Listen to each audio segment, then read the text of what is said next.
4. Is there a war against the family? All of us assume that we know what a family is and that there can be no argument about its definition. After all, we grow up and live in a family. Few things are more familiar to us. However, the family has been the target of a very serious redefinition by federal agencies, one of the most radical and revolutionary changes in the history of the family. According to these peoples, there are two kinds of families. The new family is the voluntary family, whereas the other traditional form is the coercive family. It is important for us to understand what these terms mean. The voluntary family is seen as any association in a common dwelling of two or more homosexuals or lesbians. It can also mean a sexual commune, or a couple living together, or a group of runaway youth. Such a family is regarded as having moral stature because it is a free or voluntary association, not a compulsory or necessary one. We are told that the voluntary family must be granted legal status and protection. The other kind of family, we are told, is the traditional or biblical family pattern. This is called coercive and thus, by implication, downgraded.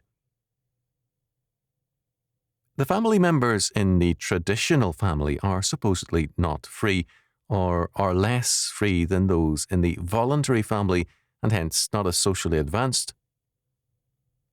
Some have advocated as a right for children the freedom to move out and choose their own home. Now, the so-called voluntary family is really an anti-family group, a part of the war against the family. Someone once said that fascism would come in the name of anti-fascism. We can add that the planned destruction of the family is coming in the name of the family, the voluntary family. The biblical family pattern, however, is basic to the life of man, to his mental, emotional, and moral stability. To weaken the family is to weaken man and civilization. Carl C. Zimmerman, a Harvard sociologist, in his study of family and civilization, showed that the rise and fall of the stability and centrality of the family is basic to the rise and fall of civilization. Zimmerman showed how disastrous it has been again and again to replace the family's role in the life of man with an emphasis on lawless sex. When men trust in sex as the marital and psychological cure-all, they do major damage to both the person and to the family. They also produce a moral anarchism. Zimmerman, in The Family of Tomorrow, referred to a common theme in novels. This theme is, why did the world have to wreck my life?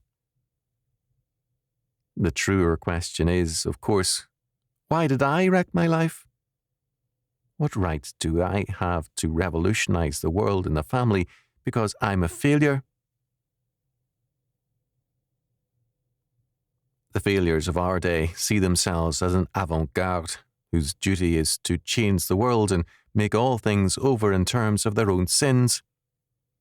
As a result, we have a war against the family, and we had better know it. Our future is at stake.